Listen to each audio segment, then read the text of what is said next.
ഇതാണ് കാരുണ്യം. പുതുശ്ശേരി. ഫലേച്ഛ ഇല്ലാതെ കർമ്മം ചെയ്യുക.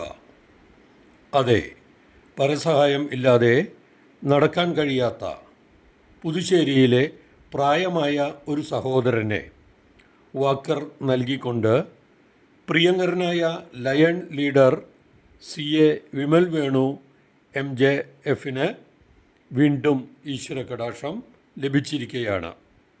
Lions club of Palakkad palm സിറ്റിയുടെ നേതൃത്വത്തിൽ നടത്തിയ പരിപാടിയിൽ lions CA Vimal Venu, club president lion R Babu Suresh, secretary lion N Krishnakumar, service chairperson lion P Santhosh Kumar, പ്രദേശത്തെ നല്ലവരായ നാട്ടുകാർ എന്നിവർ പങ്കെടുത്തു. ഇനിയും ഒട്ടേറെ ജീവകാരുണ്യ പ്രവർത്തനങ്ങൾ ചെയ്യാനുണ്ടെന്ന് ക്ലബ്ബ് ഭാരവാഹികൾ പറഞ്ഞു.